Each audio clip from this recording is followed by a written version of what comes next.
Bom, muito obrigado pela presença de todos aqui e virtualmente. O Gustavo San Martin, que criou a apresentação, que se comprometeu conosco, infelizmente, ontem teve um quadro de saúde que foi complicando e hoje ele está no hospital com pneumonia, então ele não pôde vir, mas ele me passou a apresentação e eu participei do processo criativo junto com ele, então eu acredito que eu consiga é, pegar o fio aí, o novelo que ele teceu e que a gente possa, então, conversar e seguir essa mesma linha de pensamento. A nossa ideia principal era que a gente focasse um pouco mais a nossa apresentação na figura do professor Henrique José de Souza.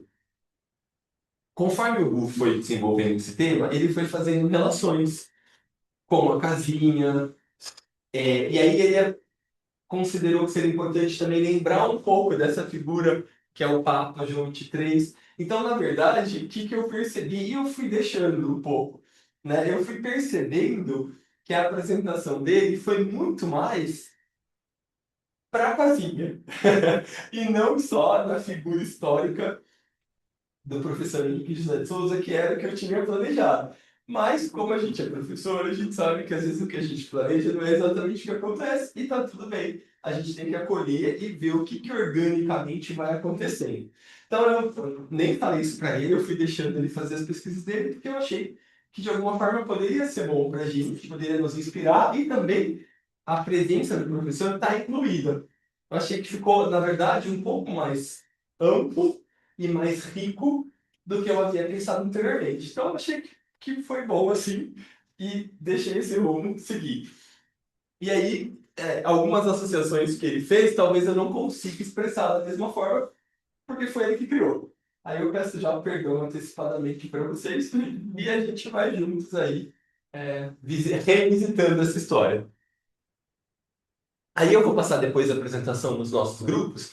Ele colocou dois QR Codes com outros materiais de apoio que ele fez, onde vão estar todas as referências bibliográficas que ele tem, parece trabalho de faculdade. Referência bibliográfica, mas 20 referências. Por isso que eu fiquei chateado quando ele não pôde vir, porque ele se dedicou tanto assim, mas tudo bem. Então, aqui. E aí eu vou passar para vocês. E aí tem bastante coisa legal, muitas fontes mesmo pesquisadas, fez um trabalho bem aprofundado, né? Então a gente fica feliz de ter dedicado esse tempo para nossa casa, né? Eu vou precisar ler, tá bom? Porque para a gente pensar junto. Então, o que que ele colocou, né? Então, o preâmbulo. O preâmbulo é o começo, né? Sintonizando a nossa consciência. E aí a nossa sensibilidade como esse instrumento que vai ressoando com as esferas mais elevadas. A ciência de hoje confirma, perdão, a ciência hoje confirma o que nós já sentimos aqui na casinha. O nosso sistema nervoso é um instrumento sensível de leitura do mundo ao nosso redor. Através dos neurônios espelho, nós somos capazes de ressonar com o outro e captar estados emocionais antes mesmo de qualquer palavra. Esse trecho ele tirou de um texto que eu escrevi, que eu mandei no grupo, vocês devem ter visto. Essa sensibilidade que o pesquisador polonês Kazimierz Dabrowski chamava de sobreexcitabilidade emocional. É o que nos permite uma empatia profunda. O nosso desafio aqui, e o que estudamos, é transformar essa sensibilidade numa compaixão consciente. Estarmos presentes para o outro com abertura, mas com o discernimento necessário. Pode entrar. É o Otávio, eu acho. Perdão. Imagina, pode entrar. Para a gente conseguir aquela desidentificação, né? Então a gente vai em direção ao outro para perceber o outro, para estar presente, mas a gente também precisa fazer um movimento inverso. Não sei se vocês estão lembrados, no texto que eu mandei, eu falava um pouco da pesquisa desse polonês, porque o que ele fala? A gente que tem essa sensibilidade mais psíquica, mediúnica, com pesquisas, ele vai mostrando que isso muitas vezes acontece no nosso cérebro, a partir da área cerebral que é responsável pela empatia. Então, pessoas que têm essa área cerebral mais desenvolvida, elas têm mais facilidade não só de se colocar no lugar do outro, mas pesquisas mostram que tem, como a gente trabalha mediunicamente, sensitivamente, que às vezes a gente encosta na pessoa, você sabe onde está a dor, né? A gente sempre atribuiu isso à mediunidade. E aí é muito bacana a gente perceber que conversa-se, que a neurociência já reconhece dentro do nosso cérebro mecanismos, por isso que ele cita o sistema nervoso, que conseguem, a partir de uma empatia mais desenvolvida, promover esse tipo de relação. Muito legal, né? Depois eu mando para vocês as fontes de pesquisa que ele deve ter citado aqui nessa apresentação, mas eu tenho também do texto que eu escrevi. Pode passar, por favor, Tatinha. Aí ele colocou, né? Nos textos que circulam em nossa comunidade, entendemos que ser um discípulo não é seguir um mestre externo, mas assumir o compromisso de servir a humanidade e cooperar com esse plano, a partir do que a gente consegue, né? A partir do que a gente capta, a partir do que. E o que isso promove em nós? Uma autorresponsabilidade. Eu não fico e não devo ficar esperando que alguém me diga o que fazer. Então eu não preciso ir lá no pé do guru e falar assim, guru, o que eu faço agora? Não, não é isso que é requerido agora. Agora é requerido que a gente desenvolva essa autonomia para que a gente possa executar. E, obviamente, erros e acertos, responsabilidade nossa, né, Silvio? E a gente vai refinando tudo isso com a experiência. Mas é isso que é requerido de nós, que a gente assuma essa autorresponsabilidade, essa autonomia. Então, o verdadeiro amadurecimento ocorre quando mudamos o centro da nossa atividade do eu para o nós. É a consciência grupal. Percebemos que somos simultaneamente pequeninos unidades de consciência e, ao mesmo tempo, peças fundamentais. É aquilo que a gente sempre fala, né? A linguagem da alma é sempre o e, nunca é o ou. Então, eu sou, ao mesmo tempo, pequenininho, igual 8 milhões que moram aqui, mas ao mesmo tempo também isso é fundamental para que certas mudanças ocorram no mundo. Então é sempre legal a gente brincar com essa. A alma é paradoxal. É importante a gente sempre saber que é uma coisa e a outra. E aí a gente tentar chegar num ponto de consciência e síntese disso tudo. Né? Isso vai provocando uma atividade cerebral diferente na gente. Na casinha, nós deixamos de ser indivíduos isolados para nos tornarmos uma força coletiva que busca manifestar o que somos verdadeiramente, em essência, essa consciência mais ampla que a gente nunca deixou de ser e que a gente está passinho após passinho, como dizia Blavatsky, né? A Isis tirando seus véus para poder ser de novo o que ela nunca deixou de ser. Aí, então vamos lá. Então, isso tudo ele está fazendo um preâmbulo, né? A pesquisa dele foi tudo nesse sentido para mostrar, ó, o que, que a gente está almejando ou pleiteando nessa apresentação. Aí, da motivação à inspiração, acendendo a nossa chama interna. O conhecimento que vamos percorrer hoje sobre a eubiose não serve para nos dar informações externas, mas sim para atuar como uma chave de compreensão, um convite para a nossa autotransformação, através da inspiração. Enquanto a motivação nos dá o empurrão inicial para fora, a inspiração é algo que brota internamente, nas nossas camadas mais profundas, né? Que ressoa algo de fora, mas que ressoa comigo internamente.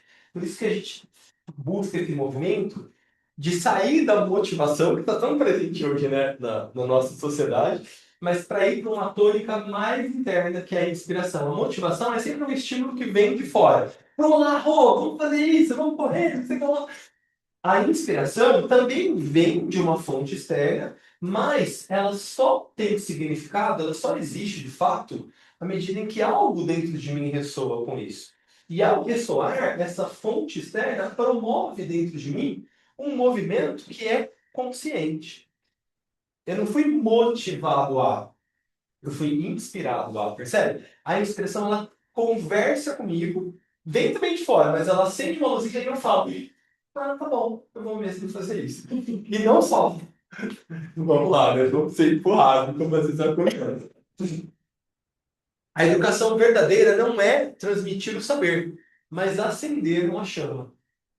Quando essa chama interior se acende, nós passamos a caminhar guiados pela nossa própria luz. Percebe que daí isso que é um paralelo com o que a gente falava dos gurus? Eu posso ter alguém que veio antes de mim, né? Que trilhou o caminho antes de mim. Mas vai fazer sentido quando essa fala conversar com algo interno meu, e aí então eu, de forma autônoma, escolho seguir esse caminho. E aí então eu vou caminhar por mim mesmo, e não simplesmente porque alguém me orientou ou porque alguém falou que vai ser melhor. É uma mudança de paradigma de consciência mesmo para a gente, né, se a gente for pegar dentro da própria pedagogia, né, o Piaget falava muito isso. A heteronomia é quando a criança respeita uma determinada regra porque o adulto falou. E aí, ou ela gosta daquele adulto, ou ela tem medo da consequência. Agora, a autonomia, que é o que a gente almeja aqui, é quando a criança respeita aquela regra porque ela entende que aquilo é melhor para ela e para o grupo.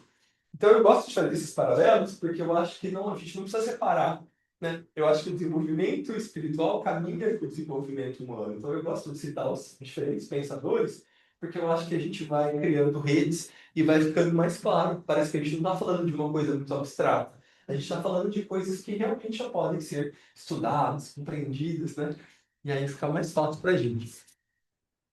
Então, terminou esse preâmbulo, que eram as ideias básicas que o Gustavo queria compartilhar conosco e mostrar sobre quais ideias que havia sido baseada a sua apresentação. Então, agora ele fala um pouquinho, é, começando efetivamente a nossa apresentação. Aí ele chama esse primeiro portal de A Centelha Original e a Linhagem do Saber, a casinha como um terminal, né, da estrada da sabedoria. Então, o que que é um terminal? Tá, eu pego o ônibus, eu vou parar no terminal Tietê. Aí, no terminal Tietê, eu vou pegar outros ônibus para outros lugares. Então, a casinha, na visão do que o Gustavo trouxe, é esse lugar. Um portal, um terminal onde eu posso descer, mas é também onde eu posso pegar outras linhas, se assim eu quiser fazer. Então ela não nasce por acaso, ela é um terminal físico de uma estrada de luz que atravessou séculos antes de se ancorar aqui na nossa cidade de Campinas. Estamos aqui para estudar como a sabedoria iniciática das idades, que o conhecimento eterno entregue à humanidade passadas, é isso? Não entendi. É isso. Para acelerar a nossa evolução. Então, esses grandes seres, de tempos em tempos, eles vão trazendo novos ensinamentos de acordo com também a nossa resposta a eles. Então, os seres trazem um estímulo, a humanidade responde. Aí eles trazem outro estímulo, a humanidade responde. Isso, para mim, fica muito claro quando a gente pensa, por exemplo, na vida do Buda, né? Então, Siddhartha nasce onde hoje é o Nepal, mas antigamente era território da Índia. E, segundo a tradição, Siddhartha é um arhat. O que é isso? É uma nomenclatura dada na cultura indiana aos libertos, ou seja, os seres que não precisam mais reencarnar. E aí, a Índia sempre foi um país de muitas riquezas e de muitas misérias. E havia, então, naquele contexto, 600 anos antes de Cristo, um grupo de filósofos que se indagava sobre isso. Né? Poxa, a gente é um país tão maravilhoso, tão rico, uma cultura milenar, por que tem tanta gente ainda em sofrimento? E essa indagação era tão verdadeira e tão esperançosa de uma resposta que esse movimento invocativo, mesmo que feito por um grupo não tão grande de pessoas, mas com muita sinceridade de propósito, ele cria um movimento invocativo e a hierarquia, então, responde a esse movimento. E aí ela responde como? Como um avatar que explica, né, se a gente for pegar o nascimento, a vida do Buda, talvez o ensinamento mais importante seja as quatro nobres verdades, que é a origem do sofrimento, quer dizer, a existência do sofrimento.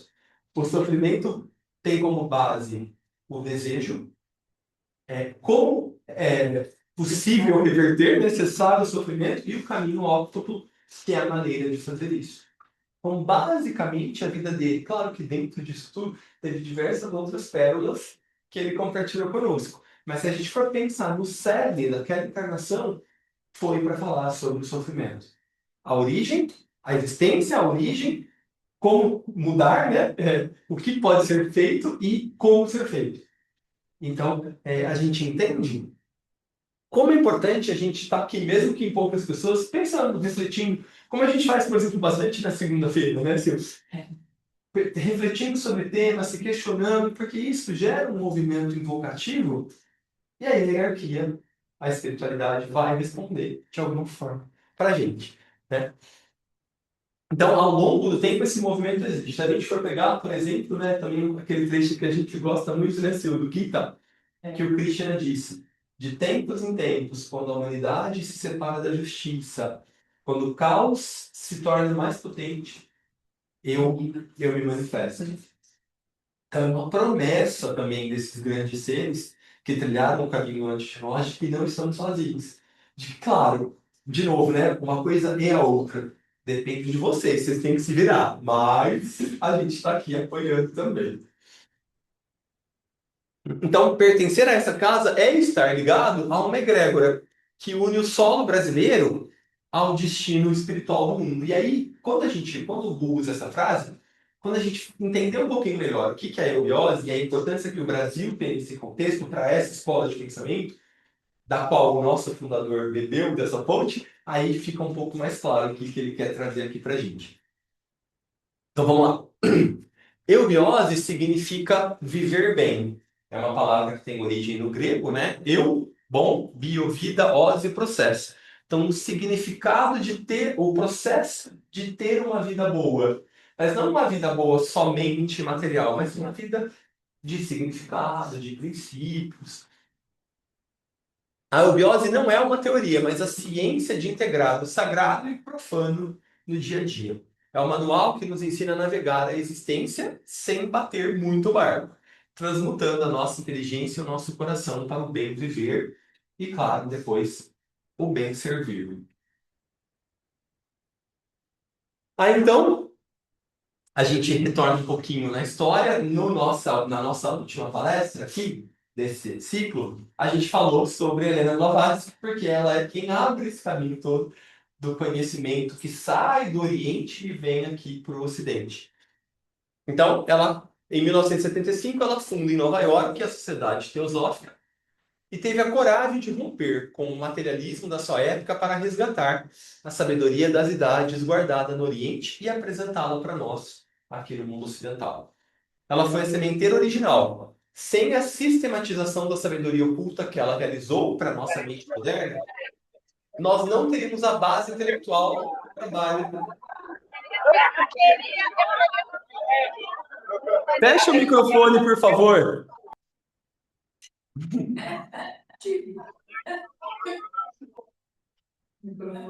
Deu? Tá aberto ainda? Fechou. Mas você consegue fechar agora. Então, só para a gente recapitular, a Blavatsky vem primeiro, faz essa ponte. Num dado momento dos ensinamentos dela, ela diz: por volta do primeiro quarto do século XX haverá uma nova fase de ensinamentos, uma nova revelação da verdade. E a gente observa dentro do mundo do movimento esotérico que diversas outras escolas de pensamento surgem nisso, como a eubiose, assim como o próprio ensinamento da LSB através da escola arcana, assim como a própria Agni Yoga do casal Rorish na Rússia, que a gente vai ver também ao longo desse nosso ano. Então, só para a gente contextualizar, a professora Henrique José de Souza, com a criação da eubiose, casa cronologicamente com essa profecia que foi feita. Então, só para a gente saber onde que a gente está e o que a gente está buscando e bebendo aí. Né?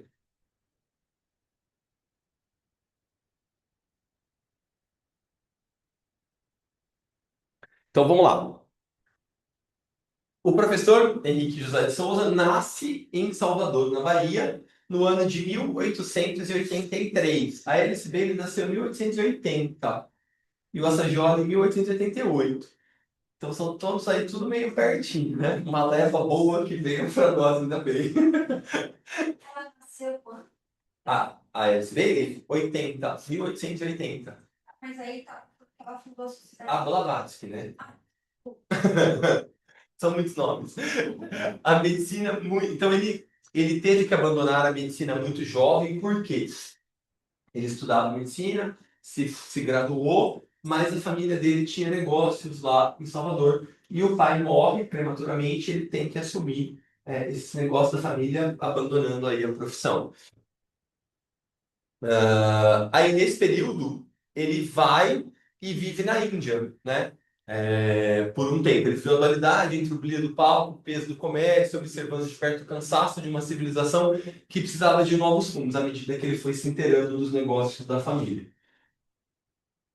Desculpa. Aí, então, ele passa, por conta dessa empresa, da família, ele vai para diversos lugares do mundo. Ele passa um tempo em Portugal, ele passa um tempo na Índia. E quando ele retorna ao Brasil, no Rio de Janeiro, ele cria uma escola de pensamento que se chamava Samyama. Sam e Ama, né? Uma escola de comunhão do pensamento. Por quê? Já influenciado pela experiência que ele havia tido na Índia. Então, essa experiência que ele teve na Índia, o período que ele mora na Índia, é extremamente transformador para a sua consciência. Pode entrar. Claro.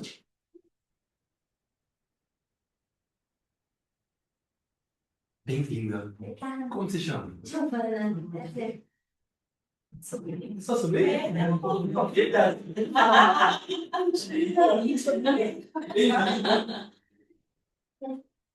Então, essa experiência na Índia é muito transformadora para ele. Lá ele conhece também a sociedade teosófica em Adyar, né, na Índia, além, claro, da filosofia, tem contato com a filosofia, um pouco mais aprofundado com o budismo, com o hinduísmo, e tudo isso, a própria experiência lá, impacta muito profundamente. Ele diz isso ao longo de outros textos e livros de sua autoria. E aí, então, ele quer voltar para o Brasil e tentar trazer um pouco desse conhecimento, dessa vivência que ele teve lá, para cá, para a terra dele. Então, foi nesse laboratório que ele começou a treinar a nossa capacidade de manter a mente focada no sagrado em meio ao caos urbano. San Yama, no yoga clássico, é a integração total da mente. Henrique José de Souza estava preparando o corpo mental dos primeiros discípulos brasileiros para suportar o que ele chamava, né, a vibração nova do que ele chamava de um novo ciclo. A gente vai entender um pouquinho melhor o que ele queria dizer com isso. Desenvolvendo o discernimento e a vontade para o que viria a seguir. Então percebe que, olha só, né? Certo ou não, com distorções ou não, mas ele tinha um propósito, que era trazer um pouco desse conhecimento do Oriente para o Ocidente, não só o conhecimento, mas a vivência prática. Então, o que ele pensou? O que eu tenho que começar? Com a mente.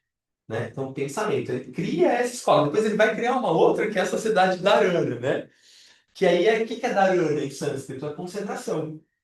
Então, ele fala, tem que tentar preparar essas mentes e desenvolver um pouco de concentração. A concentração é a base para a meditação. Não existe, de fato, uma meditação se não houver minimamente em nós desenvolvida a concentração. É a concentração por um tempo cada vez mais prolongado que oportuniza, de fato, que eu faça a mediação entre a mente concreta e a mente superior. Então, a capacidade que eu tenho de manter a minha mente, por exemplo, em temas abstratos, como é o amor, como é a cooperação, como é a compaixão. Isso vai fazendo com que eu consiga, de fato, acessar a minha mente abstrata, acessar o meu eu superior, que é a meditação.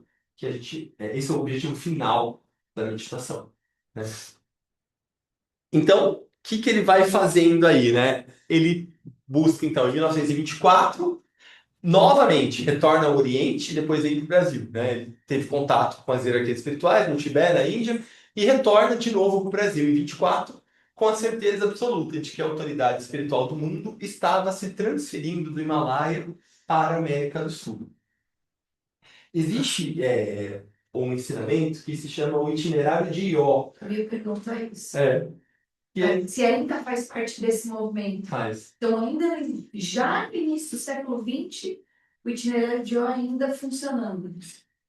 Que é justamente essa transferência do foco de lá para cá, né? Começa, na verdade, se a gente for pegar o Yogananda fez o mesmo movimento.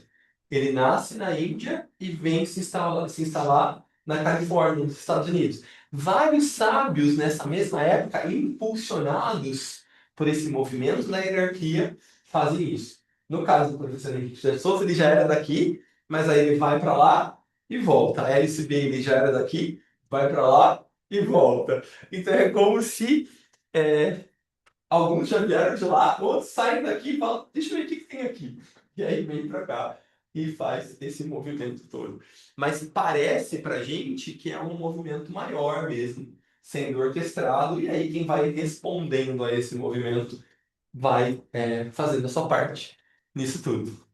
E aí, então, quando ele volta de novo para o Brasil, ele funda a Sociedade da Arana de Concentração e diz, né, o Brasil é o santuário da iniciação moral do gênero humano. Ele revelou que o nosso solo guarda o fogo sagrado, fogo em sânscrito é Agni, destinado a ser o berço de uma civilização mais digna e humana.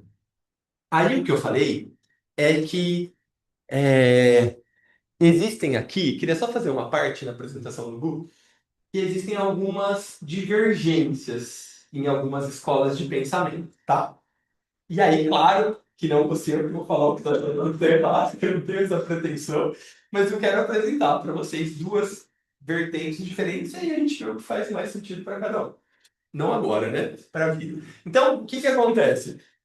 O professor Henrique José de Souza, ele já após esses movimentos dele de ir para a Índia, de meditar, de ser inspirado, ele volta para o Brasil e já afirma o Brasil como esse lugar sagrado, onde de fato a consciência, o foco da hierarquia vai se manifestar.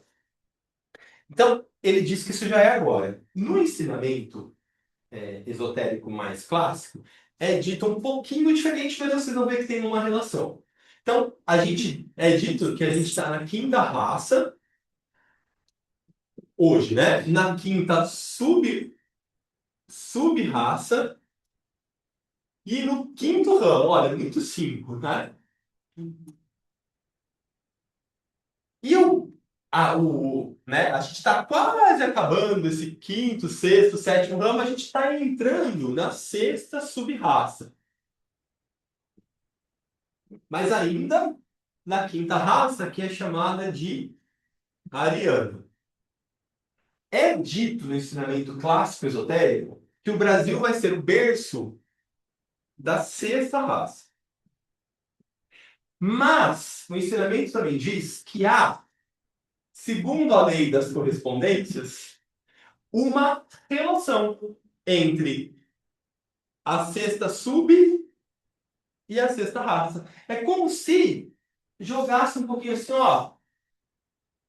Vai ser assim daqui a pouco, tá? Então, aqui nós estamos ainda na quinta raça, ainda tem um propósito de desenvolvimento mental, que a raça ariana é desenvolvimento de mente, como a raça atlântica é desenvolvimento emocional, como a raça lemuriana é desenvolvimento do físico. A gente ainda está nessa raça ariana, mas é como se fosse um impulso, sabe? Assim, ó, você está vendo isso aqui? Um spoiler, essa é a palavra, perfeito. Então, vocês vão ter um spoiler aqui do que vai ser aqui. E para alguns esoteristas clássicos, o professor captou o spoiler, achando que já seria a sexta raça. Então, tem um pouco essa divergência. Para o esoterismo clássico teosófico, é esse cenário, e acho que é possível, porque realmente tem uma similaridade, então talvez no momento de inspiração dele,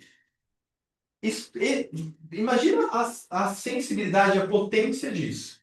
Para a pessoa, do nada, né, ter essa percepção do plano é muito, muito maior do que a gente costuma pensar normalmente. Então, acho que é possível que esse tipo de pequeno detalhe, mas que no fim das contas é um detalhe importante, tenha acontecido.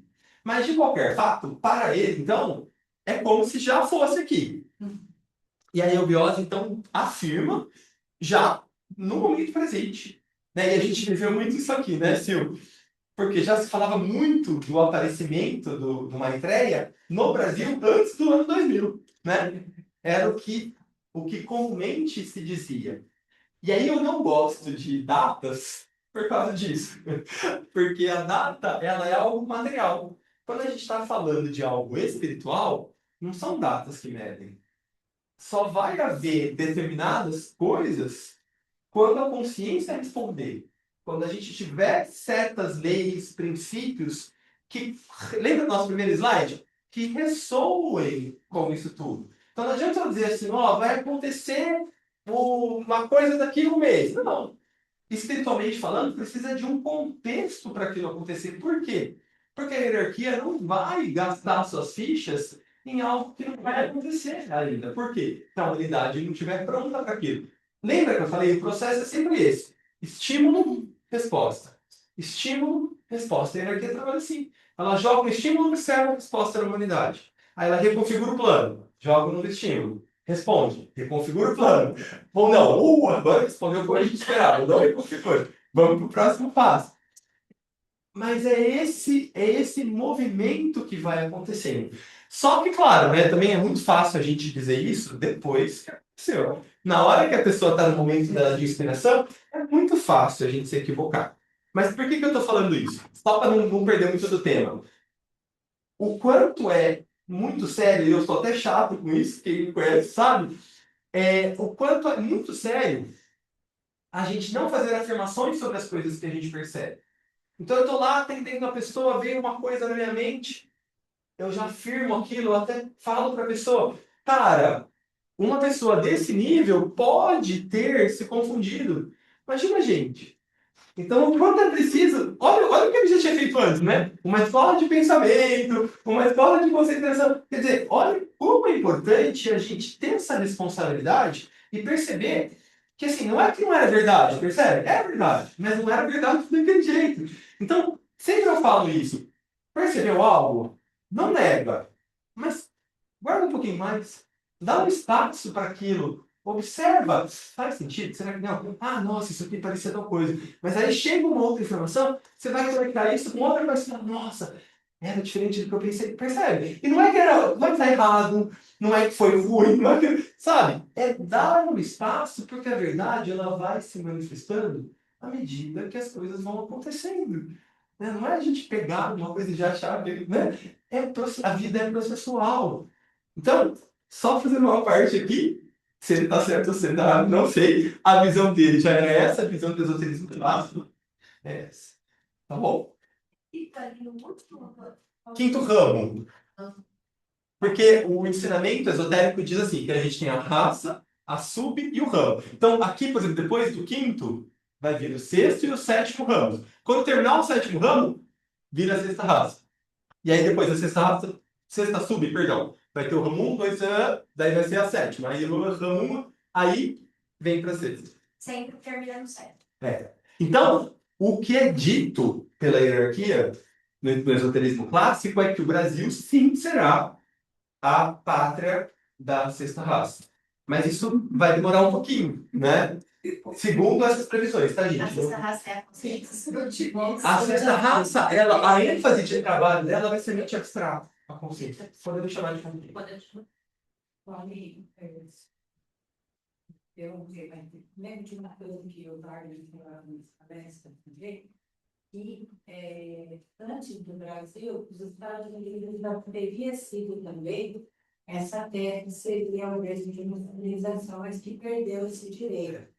Então, isso também que se diz hoje não é um direito para adquirir.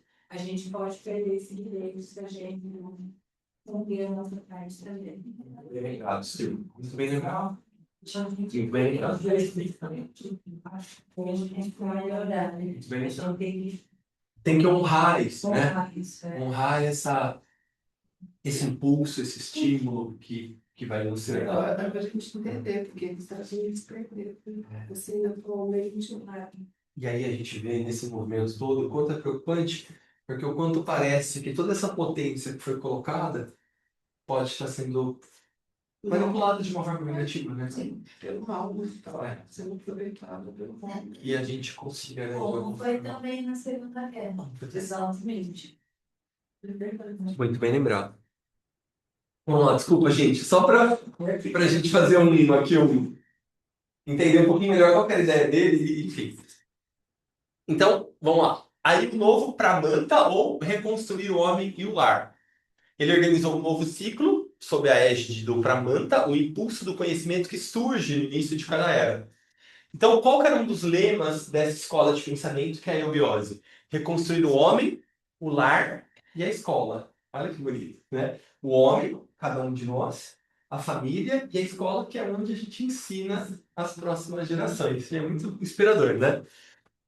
A nossa evolução não é apenas sentar e meditar, é educar a emoção, é instruir a inteligência, para que o nosso cérebro trabalhe em alinhamento com o nosso coração.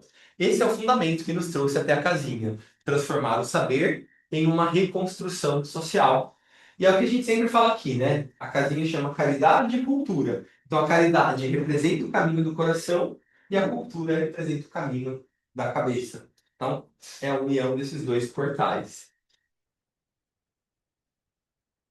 Então, aí o Book trouxe o Papa João 23 aqui pra gente. A gente ama ele. Não estava muito na ideia original, que era falar do professor, mas ele trouxe. Eu falei, tá bom, então vamos lá. Porque a vida realmente, quem não conhece muito a vida do Papa João 23 é muito inspiradora. Tanto antes do papado, quanto no próprio papado. Foi um papado curto, foram acho que 5 anos, né?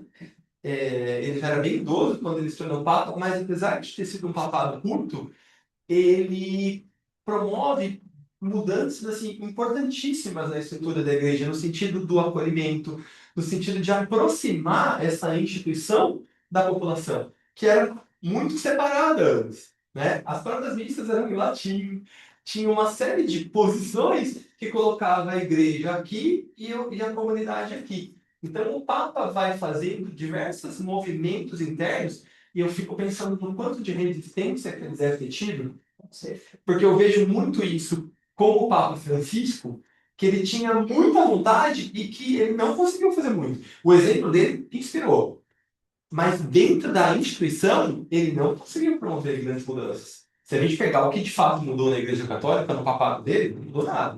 Ele tinha falas, né, muito importantes, mas efetivamente não foram convertidas em ações diferentes. E aí, como o João 23, não, ele efetivamente chamou o concílio, mudou coisas e aquilo então passou a ser como se fosse uma constituição que rege a nossa lei, né? Mudou a constituição da igreja para que as leis fossem diferentes. Então isso é muito impactante para a nossa cultura. Vale a pena, de repente, depois a gente fazer um dia, uma tarde só para ele, né? Nossa, querido. Tem um filminho dele, né, Silvio? A gente pode... Eu não sei se eu vi, né? Era no YouTube, né?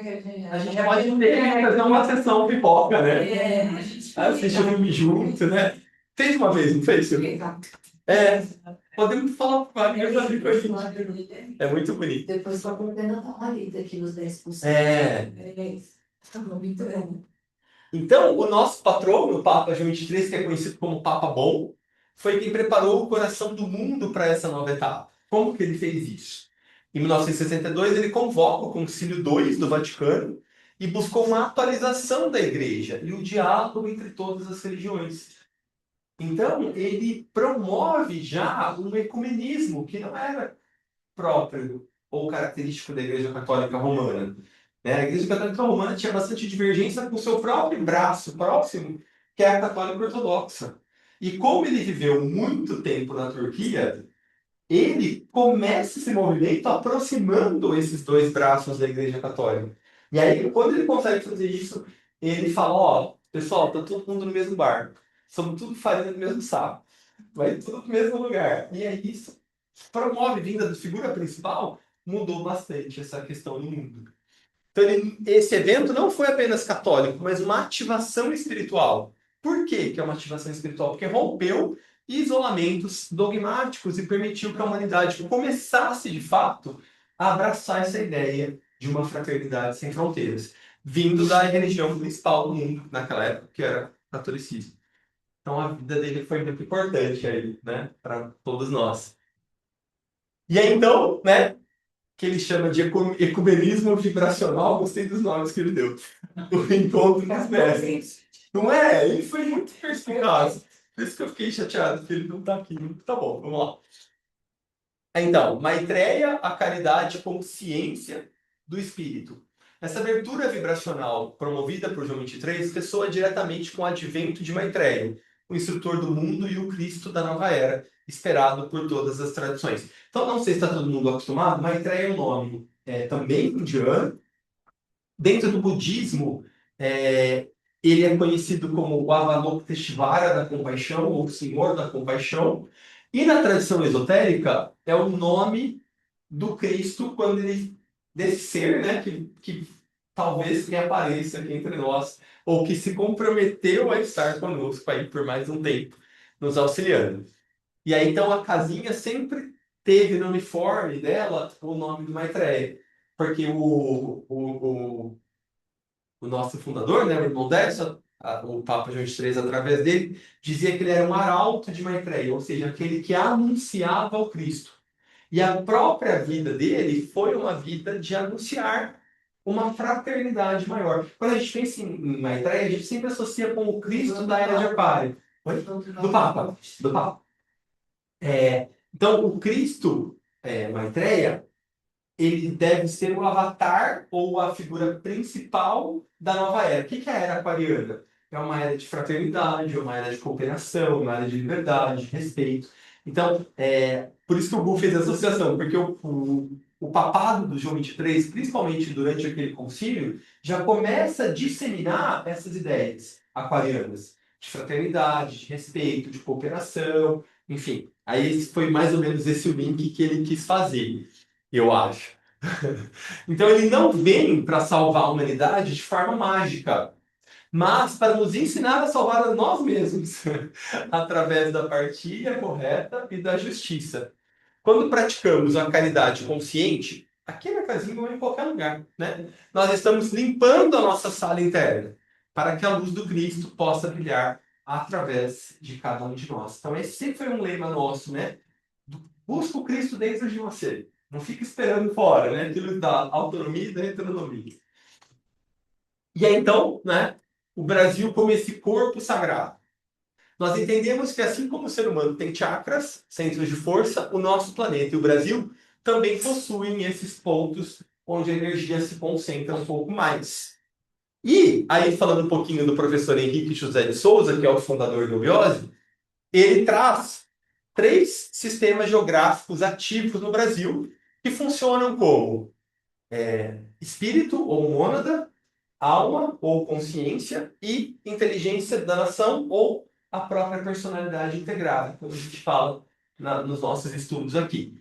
Pertencer à casa é compreender que estamos localizados em um ponto estratégico dentro dessa cartografia invisível. Acho que só um link aqui, que eu não lembro se ele vai citar depois, mas o professor Henrique José de Souza, que é o fundador da Ubiose, ele traz essa ideia, então, do Brasil como essa pátria sagrada, como esse berço da nova era. E aí ele diz que dentro do nosso país há certos pontos onde a energia é mais potente e onde tem o que eles chamam de embocaduras ou portais para uma comunicação com outros planos de energia. E aí esses 3 sistemas são, acho que ele vai falar depois, mas eu já vou dar um spoiler. Aqui em Minas Gerais, no Mato Grosso e na Bahia. E aqui em Minas Gerais, o ponto principal é a cidade de São Lourenço. Quem puder ir lá, é muito bonito. A gente foi, né, Tati, no ano passado? Tem o Templo de Maitreya lá em São Lourenço, é muito bonito. É simples, né? Não é tão grande nada, né, Tati? Mas é bem bonitinho, né? E a energia é bem interessante. E tem uma montanha lá que diz que é onde o professor Henrique José de Souza teve essa visão do plano para o Brasil. Então também é um passeio que é famoso lá, que é o subir essa montanha. Mas a gente subiu lá. As meninas estavam cansadas. A gente não subiu, ficou só na meditação.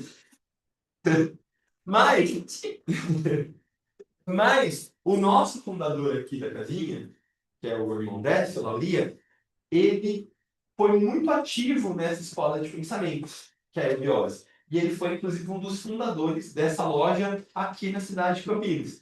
Então, ele tinha uma relação muito próxima. A gente vai ver que diversos símbolos, diversos rituais que eram utilizados, paramentas que eram usados aqui, são todos dessa mesma escola de pensamento. Então, só para entender, só para não ficar solto esse link, né? No geral, as escolas de pensamento se chama de loja.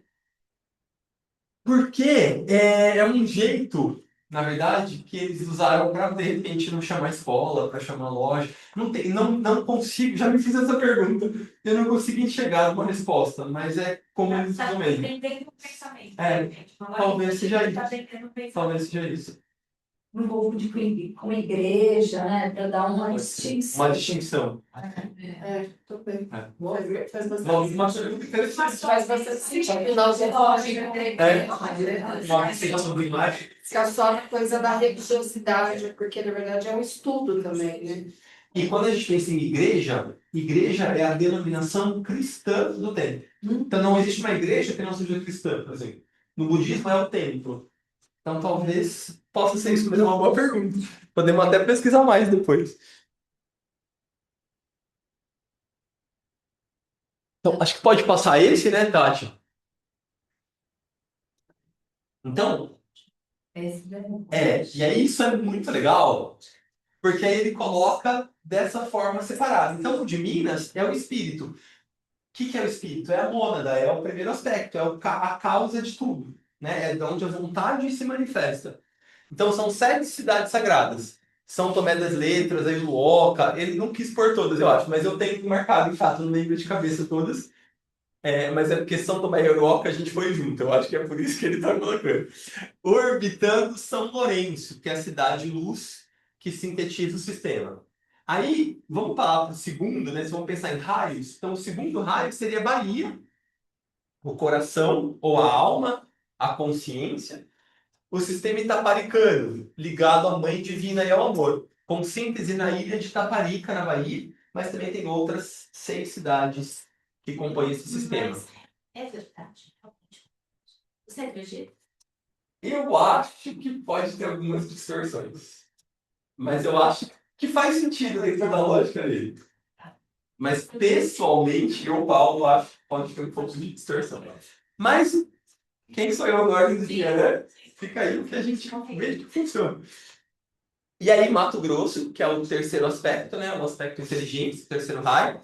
O sistema do roncador, ligado ao futuro e à mente evolutivo, com síntese em Nova Chavantina. E aí, esse é um lugar que eu quero muito ir, que eu não conheço ainda, é a Terra do Roncador. Tem umas histórias. Umas histórias muito loucas de Já vi esse documentário.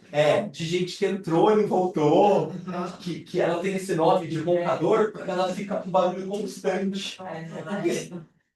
Esse é um lugar interessante. Eu vi um programa da Serra do Bocador demais. Não é legal? Diz que a energia do governo É legal, cara. Não. Não, nós vamos. A gente tá marcadinho, a gente tá marcadinho. Fazer uma inscrição. Vamos fazer inscrição. Tadinha, tá com isso aqui, ele vai vir. Que nem o Paulinho, assim, ó. Não com tanta verdade. Mas Vamos chegar chegar lá, lá. né? Tomando bastante pé no chão. Não com tanta verdade. Sim, tem voo direto de Viracopos pra Barra do Garça, que é bem É perto. do nada. É bem pertinho. E tem muita gente, tem muitas histórias legais. Quem puder pesquisar, tem vários documentários legais no YouTube. E aí, segundo, né, dizem, é o lugar mais ativo para essa comunicação intraterrena. Eles acreditam que existe uma civilização dentro da Terra mais evoluída. É interessante, né? Cada um com as suas coisas. Fala isso também. Mas ó, todo mundo tem que voltar, hein? Não é? Pelo amor de Deus. Fascina mesmo, né, Lu? Depois fica calma virada, né? Ninguém salva tão ninguém. Ô, você como advogado, você já vai... Pode deixar. De Campinas, Olha, o pior que advogado é o primeiro a achar que vai ficar por lá. Tem alguém fora dessa profissão. Eu acho que pode passar, né? Ah, mas não, tá, só uma coisa que esse ponto é bem interessante, porque é aqui que ele diz, né? O que o professor dizia? Que a harmonia entre esses pontos é o que garante ou garantirá a estabilidade espiritual necessária para que essa missão brasileira se efetue, né? Que se realize de fato. Então, isso é um ponto interessante. Não sei, como eu falei, né? Como o esoterismo clássico aponta esse papel do Brasil mais para frente, não sei como será isso, não sei como nesse tempo estarão esses lugares, se fará sentido isso ou não. Então, não sei, deixa aí, né? Que o futuro nos dirá. Tem um local no Canadá também, no mesmo sentido. Que também faria essa ponte. É. Legal. Sim, Isso eu não sabia. inclusive tem até também eles acreditam que tem uma civilização antiga. Muito legal, muito interessante, né? Ai, tem Estava lá. de Shasta também. Né? Na Califórnia, né? E também. Também Eu fala. esqueci. Assim, essa tese da civilização intra, né? Já teve algum relato? É muito lenda, assim, ninguém nunca Ó, fosse meio. tem muitas coisas estranhas sobre isso. Eu acho que eu posso, assim, tem alguns programas que eu já assisti. Tem relatos, por exemplo, que no Equador tem também um lugar que eles falam que tem uma ponte para esse mundo. E aí diz que tinha uma época que os índios se embrenhavam na floresta, ninguém achava mais, e que supostamente eles. Não sei. Tem várias histórias aí pra gente. Eu preferia não falar muito aqui, a gente pesquisa em casa, senão vai desviar muito do nosso tema. E alienígenas do passado. Alienígena do passado, tem alguns episódios que falam isso. Eu prefiro pensar o seguinte, na casa de meu pai há muitas Eu ia falar isso, eu ia falar que assim, vou falar o que eu penso, tá bom? Mas eu vou falar o que eu penso, que para mim faz sentido, a origem, talvez, dessas crenças. Hoje, a ciência já explica e já mostrou, eu assisti um documentário, acho que até mandei para você, Tatica. Lembra? Ou a gente estava viajando junto, e eu mostrei para você, a gente estava indo para praia, eu acho. A ciência conseguiu reconstruir uma época em que havia no nosso sistema solar um planeta menor do que a Terra é hoje, mas no mesmo ponto. E aí a Terra, como um planeta mais novo e um pouco maior, ela gravitacionalmente puxa, atrai esse planeta. E ocorre uma grande colisão. Dessa colisão, isso é verdade, não é crença, tá? Isso é explicação mesmo científica. A partir dessa colisão, fragmentos se misturam com a própria Terra e outros fragmentos se unificam e formam o que é o nosso satélite hoje, a Lua. Isso é uma explicação científica, tá? Não é verdade? Acabei de assistir o History Channel. Acabei de assistir. É muito interessante isso. E aí, quando eu assisti isso, eu falei pra Tati, me deu um estalo. Falei, eu acho que é isso a confusão. Por quê? Porque esse planeta, segundo a tradição esotérica, ele era a cadeia anterior da nossa. A nossa cadeia chama terrestre. Esse ciclo de 7 raças e sub-raças, né? Então eu venho para cá, desce e sobe, né? E aí, então, é dito no ensinamento que esse planeta, a gente diz que a gente está na quarta cadeia, né? Diz que esse planeta era da terceira cadeia. Então, como a Terra era um lugar novo, mais potente, com mais força, e aquela civilização já estava ruindo, eles se chocam, mas o que acontece ao se chocar? Fragmentos desse planeta ficam para a gente. Isso é muito simbólico.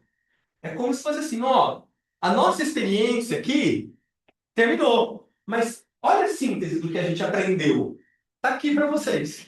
Isso se mistura com a gente. E fica uma parte fora, que é a referência externa desse passado. A Lua, em todas as tradições, é associada ao passado. Olha as correlações que interessante. E ao emocional, né? E aí, então, o que eu acho? Que essa lenda mostra esses fragmentos mais para dentro da Terra. E aí é também simbólico de eu achar que se eu mergulhar na tradição, se eu entrar no centro da Terra, eu vou estar acessando essa sabedoria que era sagrada para essa civilização. Então, se você perguntar para mim, você acredita? Eu vou falar que não. Por quê? Porque eu acredito no simbolismo. Então, eu acho que, simbolicamente, representa uma sabedoria, porque eles dizem que essa civilização é mais desenvolvida. Mas é tudo simbólico para mim. Então, eu acho que não é isso. Ninguém vai achar nada. Mas, na verdade, essa lenda ela é pautada em um fato. Que uma civilização anterior se mesclou com a nossa, e aí é como se fosse assim, a síntese do aprendizado dele, sabe? Então eu acho muito interessante. Eu acho que a ciência é quem revela as coisas pra gente. E a ciência nunca pode andar separada da espiritualidade. Elas têm que andar juntas. Então, para mim, é isso aqui. Tá? Você acha? Eu iria pro passeio porque eu acho que deve ser legal. A gente pesquisar, ver relatos, mas assim, a minha expectativa não é essa, porque eu acho que isso é simbólico. Mas se a gente for pensar que eles são uma civilização mais desenvolvida, eles podem estar vibracionalmente em outra Eu acho, mas eu não acho que eles eram mais desenvolvidos. da terceira. Tá, nesse caso, mas quando a gente, por exemplo, no livro de texto, fala que eles não são terceira. Eu sei, Eles são mas... quinta para cima. Então, mas eu... Também não sabe. Entendi. Por exemplo, igual essas histórias que o pessoal fala da Atlântida, né? Então, A Atlântida é quarta raça, cara. Eles estavam desenvolvendo outra coisa. Tinha coisas bacanas, segundo os relatos, por quê? Porque os mestres da sabedoria andavam entre nós. Por quê? Porque a gente era tudo criancinho, não sabia andar sozinho. Quando a gente vai se desenvolvendo, eles saem. Por quê? Porque eles abandonaram a gente? Não. Porque agora vocês têm condição de andar sozinho.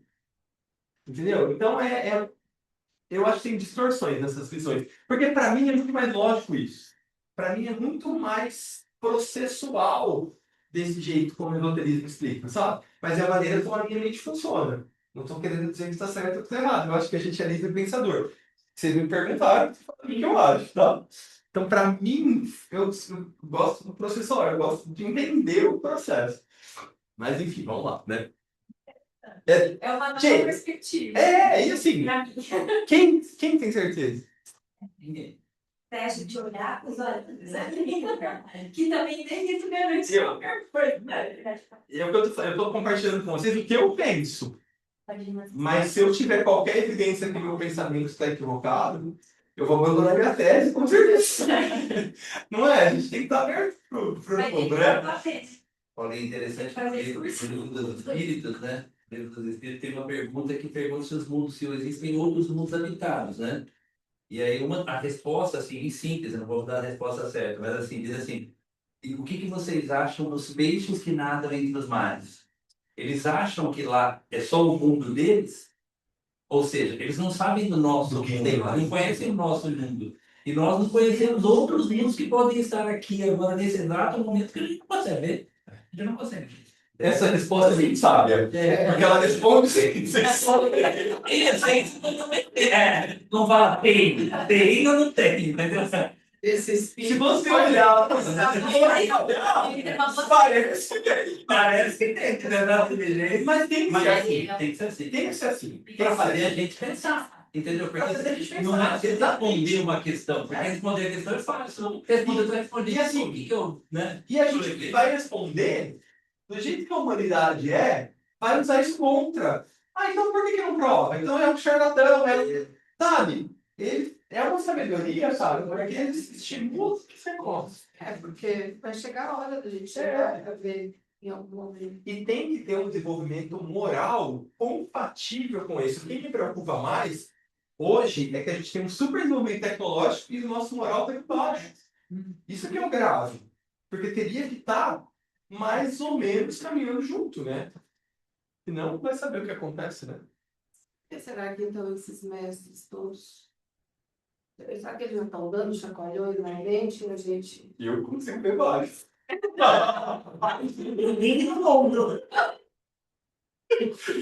Vai resolver. Cada dia eu fecho. Né? Eu vejo vários aqui, ó. Vamos lá. Tô preocupado com o coração, fico falando demais aqui. Então, onde que a gente entra nessa história, né?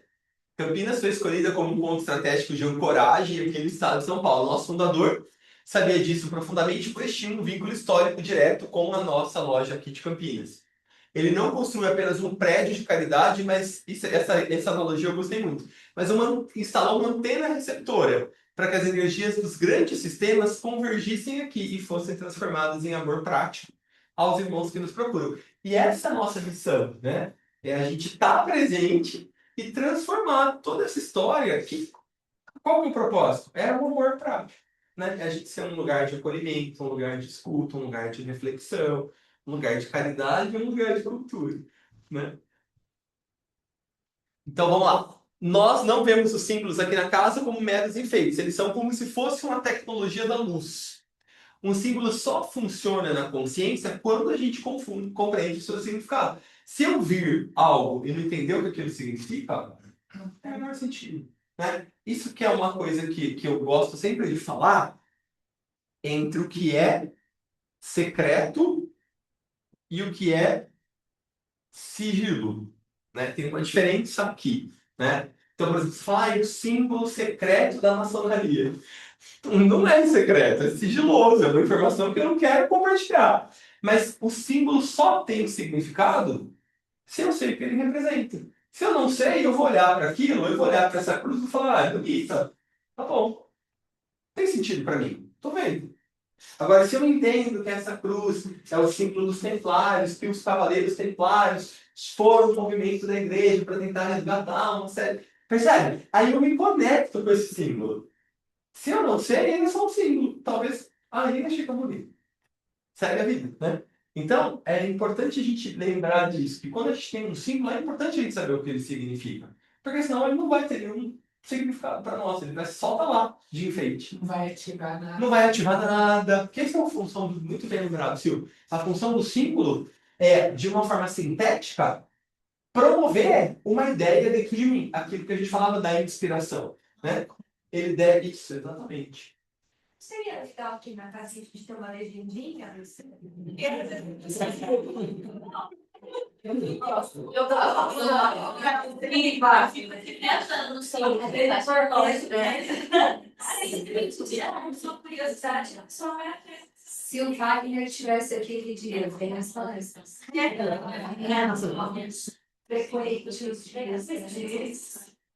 Tipo assim, ali, ó. É símbolo dos templários. Opa, então peraí. Quero saber o que A gente queria fazer uma sala de Pode ser uma história daqui, né? Podemos pensar nisso mesmo.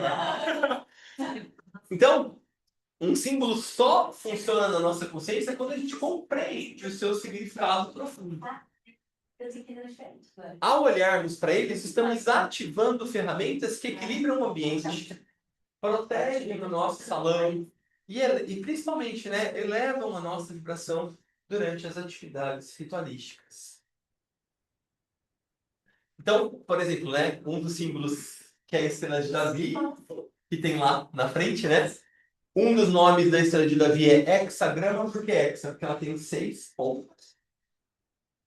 Simboliza o selo de Salomão e a união perfeita entre o macrocosmos e o microcosmos. Deixa eu só fazer um negócio aqui. Quando a gente pensa, né, tem algumas histórias ligadas a esse símbolo, porque ela é um símbolo presente em diversas tradições. Então ela tem uma estrela para baixo, um triângulo para baixo e um triângulo para cima. Então, algumas escolas de pensamento dizem que o triângulo para baixo representa a descida à matéria. Quando a alma, ou a mônada, o espírito, escolhe descer para a matéria, ele enfrenta 3 grandes grilhões. 3 ilusões com as quais ele vai ter que lidar. E que todos nós lidamos. Uma delas é o tempo. A gente fica condicionado pelo tempo quando a gente escolhe se manifestar aqui. A outra é o espaço. A gente também está condicionado, né? Tem uma limitação, tem que pegar o carro, pegar o avião, pegar o navio. Não consegue estar em 2 lugares ao mesmo tempo. E a outra é a separatividade. A gente se enxerga como seres separados uns dos outros. E aí, quando a gente pensa no triângulo com a com o vértice para cima, a gente tem 3 facilitadores do processo espiritual, de espiritualização. Então, o contrário da separatividade é a unidade. O contrário do tempo, né, é a eternidade. Ou a gente pode chamar também do agora. E o contrato, o final do espaço, é o infinito. À medida que a gente vai se espiritualizando, que a nossa consciência vai se desenvolvendo, a gente vai tendendo a ser menos dependente ou cerceado por esses 3 fatores. E à medida, então, que a gente vai se expandindo, a gente vai começando a flertar mais com a percepção de unidade entre todas as coisas, com a percepção de que eu tenho a eternidade para caminhar e que eu estou aqui, eu posso ter um estado de presença e que eu posso também estar em infinitos lugares. E, né, o universo é cada vez maior. A nossa ciência mostra. Você olha lá as fotos da NASA, você fala, NASA fotografa objeto há 1 milhão de anos. Como é que fotografar isso aí, cara? E aí, então, quando a gente pensa nesse símbolo aqui, algumas tradições iniciáticas mostram por que é um símbolo tão importante? Porque quando o indivíduo tem esse símbolo, significa que ele está aqui, no centro. Então ele consegue perceber que nessa encarnação ele está sozinho, mas que ele faz parte de uma coletividade. Ele consegue perceber que aqui ele está realmente, tem que organizar o tempo, mas ele pode, em consciência, viver no agora e na eternidade. E embora ele esteja, neste momento, aprisionado pelo espaço, ele tem um infinito de possibilidades. Então, a estrela de Davi é um símbolo que representa muito a sabedoria iniciática, porque é uma coisa ampla. E ele está no centro disso tudo. E Bonito, né? seria aqui com essência. Seria. Aqui tá gravando. Tá, eu acho que tá. Então, por isso que a gente vai ver em diversas tradições a estrela de Davi está presente. Desde as mais antigas, e quase todas, porque essa explicação que eu disse é uma das possíveis. Vocês vão encontrar diversas outras. Eu gosto dessa porque eu acho que conversa mais, para mim faz mais sentido. Né? Como um símbolo mesmo iniciático. E como é o nosso dever. Né? A gente está aqui. Então, estamos aqui, essas limitações elas estão presentes em nós. Mas elas não nos definem. Né? Paulinho, é muito interessante, e interessante assim, você sabe que eu estou mais na parte espírita do que Aham. espiritualista, vamos dizer assim. Sim. E é muito interessante porque é tudo isso também, né? Se a gente pensar no espírito, o espírito quando ele vem, ele está aprisionado ao tempo, ao espaço do nosso corpo e à separatividade. E ao mesmo tempo que liga as duas, tanto o triângulo para cima quanto para baixo, é a ideia de que você está aqui neste momento, mas que você, num próximo momento, já estará liberto de novo, entendeu? Putz, eu achei muito legal. É muito legal. É universal, né? Tá muito universal. E a rosa azul, Paulinho? Vamos ver se ele falou alguma coisa aí. Olha, nem sei se ele escreveu essa minha explicação. Tô falando por cima da dele, coitado. Segundo o princípio hermético, de que o que está em cima está embaixo, que é o princípio da correspondência, né? A estrela atua como um equilibrador de forças no nosso espaço. O triângulo para cima é o nosso espírito buscando o divino, e para baixo é a matéria sendo abençoada. Esse é o nosso selo de proteção ritual. A explicação que ele deu também faz sentido, né? Só que eu conheço como Alamirã. E ele colocou Alairá. No tempo também, talvez ele tenha entendido errado a minha fala, não sei, mas o nome que a gente conhece é Alamirã, dentro da cultura da eubiose. A rosa azul é o símbolo de centralização e caridade consciente. Ela representa a inteligência que floresce no coração, unindo a pureza de intenção ao discernimento mental. Ter a rosa azul conosco significa que a nossa caridade não é um assistencialismo comum, mas uma ciência do espírito, onde nós ajudamos o próximo enquanto trabalhamos a evolução da nossa própria alma. Bonito, né? Bonito. E essa rosa azul é uma coisa que vem da eubiose. É o símbolo da eubiose. Certo? É o símbolo da eubiose. E ela é um símbolo da mãe divina, do aspecto amor, do aspecto consciência.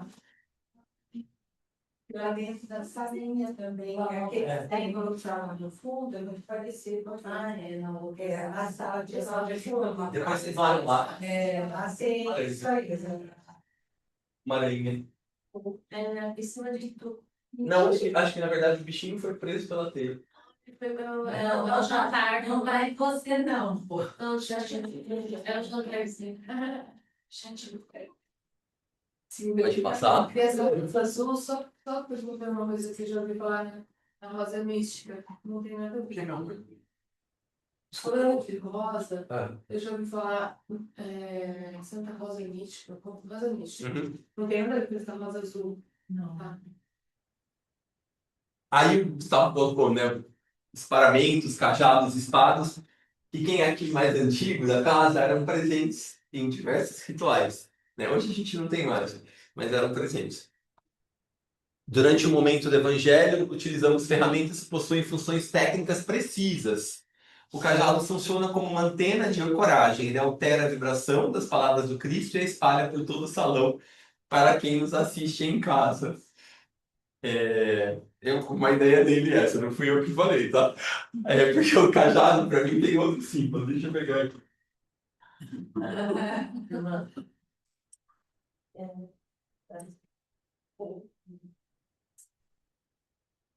Ó, o cajado, simbolicamente, ele representa os nossos chakras em alinhamento. Porque os chakras ficam na nossa coluna, né? A gente vê representações deles aqui na frente. Mas isso são representações externas. Os chakras em consciência, segundo a cultura ancestral indiana, eles ficam na nossa coluna. Então, ele representa o alinhamento dos chakras da coluna e o chakra ágina, que fica aqui na frente. Olha que bonitinho. Estou bem alinhado. Não é bem bonitinho? Dá licença, dá para eu modelar. Vamos, mais uma. Mas a barrinha não tá já. Tá falando assim, né? Quase não pra cá. Aquele sorriso, né? Já cheguei a perguntar mesmo. Tem perguntar, lógico. A espada, por sua vez, representa a vontade espiritual, a proteção ativa, selando o ambiente contra qualquer interferência pesada, mantendo a egrégora de luz. No simbolismo esotérico, a espada também significa a nossa mente que discrimina, que separa o joio do trigo, a ilusão do real. Então a espada tem essa dupla função, tanto ser um símbolo de força, quanto ser um símbolo da mente, dessa mente discriminatória. E o eco da nossa jornada, guarda fiel é a nossa missão lá fora. Cientes de que o compromisso de nós é eterno, ser um frequentador da casinha, João 23, significa ser um elo consciente dessa guarda fiel. Pessoas prontas para manter essa luz acesa em meio às dificuldades no mundo. O novo ciclo já começou e nós somos as mãos que materializam a fraternidade universal através da caridade. Que a luz que estudamos hoje permaneça vibrando em cada um de nós. Que bonitinho, né?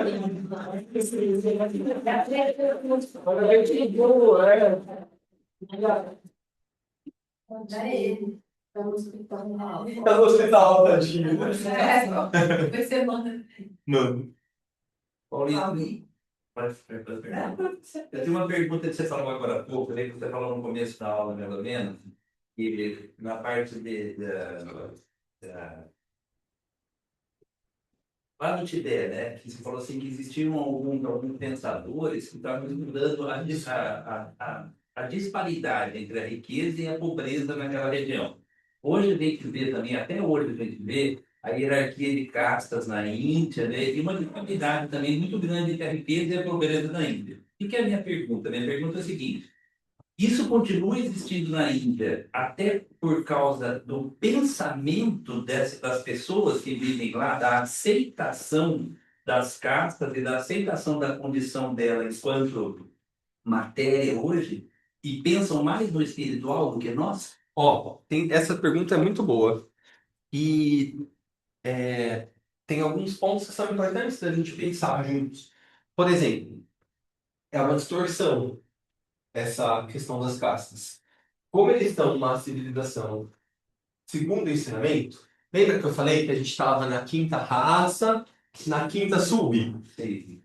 A primeira sub é a raça hindu. Era chamada, né, de sub-raça hindu, perdão. Quinta raça ariana, sub-raça hindu. Então, quando a gente tem o começo desse novo ciclo da quinta raça, a primeira sub-raça foi chamada de hindu. Por quê?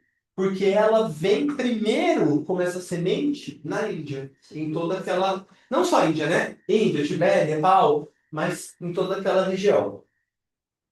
E eles trazem, então, a compreensão de uma organização, que é a hierarquia espiritual. E como isso foi trazido através da lei das correspondências, eles deturparam essa ideia através do esquema de castas. E uma visão tão forte que permanece até hoje. A gente está falando de milhares de anos. E ainda permanece, né? Então, é uma forma limitada e talvez esse outro ponto que você trouxe seja muito importante. Existe naturalmente uma tendência à passividade, à aceitação dos povos orientais, até por conta da própria crença da reencarnação. É isso, por isso que essa é a minha pergunta. Da roda de Sansara, né? Por quê? Porque eu não preciso me... Não é essa a ideia, lógico, né? Mas como é fácil a gente se iludir.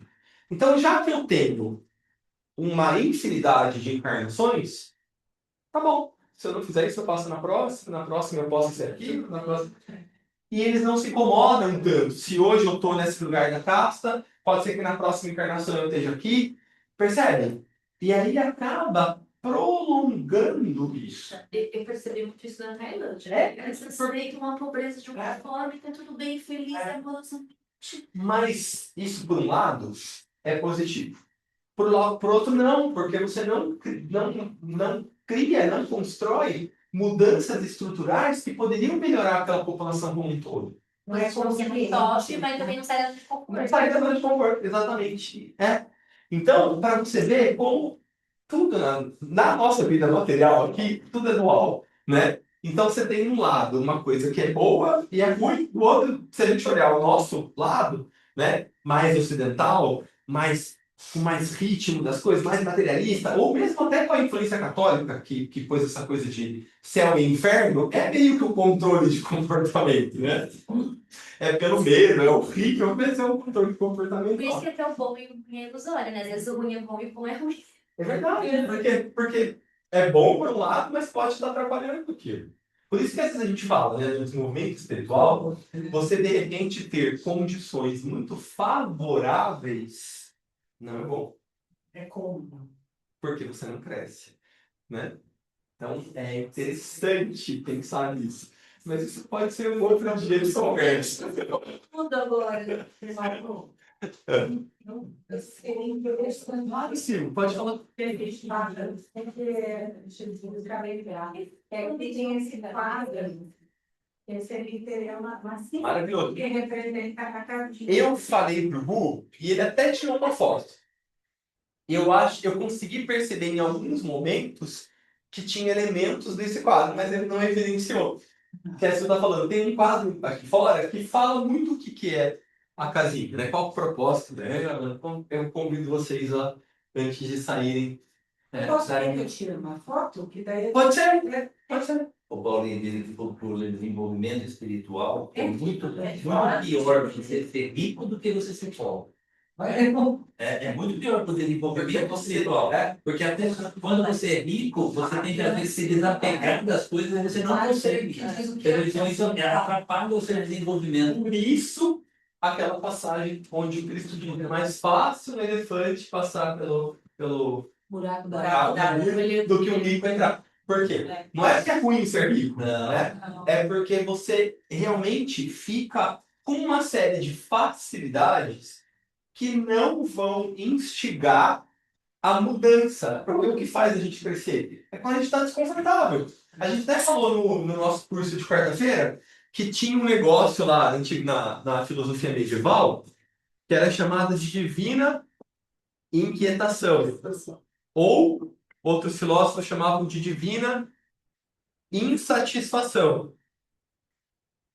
Que era justamente um movimento interno para você, tipo, parece que tá tudo bem, mas tem alguma coisa me incomodando. E aí esse incomodar mobilizava a pessoa a buscar outras coisas. E aí isso fazia ela crescer. Mas quando a gente está nesse lugar confortável, é, É por isso que quando você perde. o que vai crescer é o atrito, infelizmente. Não precisa ter uma gritada, meu senhor, por favor. É um pouco leve, eu Você perde a evolução, aí a sua vida começa a virar um caos de destruição. E aí você percebe que realmente é para te colocar no que você quer. Você evoluir, crescer. Agora, por isso que é importante, né, a gente cultivar esse contato consciente com o nosso eu superior. Porque aí, qual que é a ideia? É a gente cultivar mesmo uma sensibilidade telepática a essas impressões. Aí eu não me acomodo, porque eu estou buscando algo, mas isso pode vir para mim mais conscientemente, mais fluidamente, do que eu precisar ficar aqui nos terrenos da vida. Então, é tentar buscar esse elemento que eu consiga essa comunicação mais fluida e, ao mesmo tempo, eu não fique deitado em berço esplêndido, né? Como a gente falava. Agora a gente não consegue, você convida para não se encarnar mais.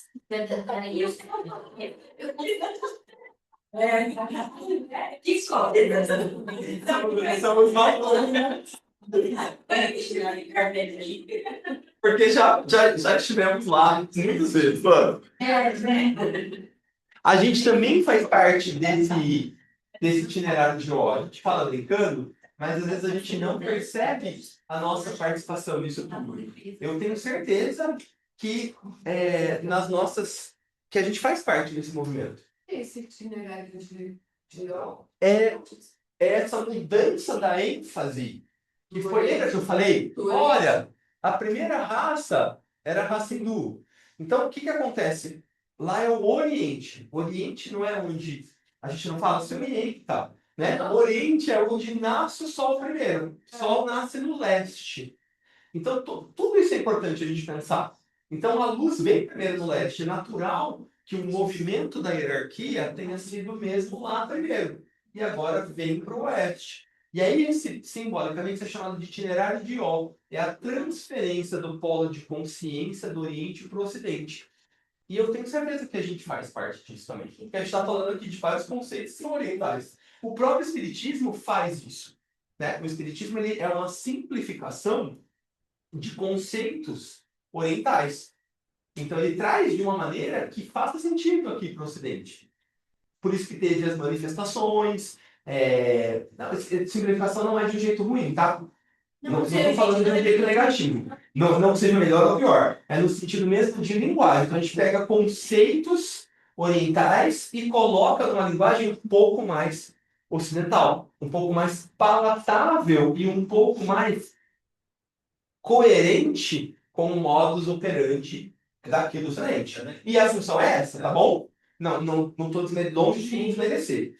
Nasci numa família espírita. Não, a gente entender isso. Que quer se bem. Isso. assim como a professora Lucilena faz, O grande exemplo é Jesus, que falava em parábolas. Exatamente. Ele não podia falar diretamente porque ninguém entender. Exatamente. O que ele tinha falado. Exatamente. Parábolas. E eu acho que tudo tem a sua função. Tá tudo certo.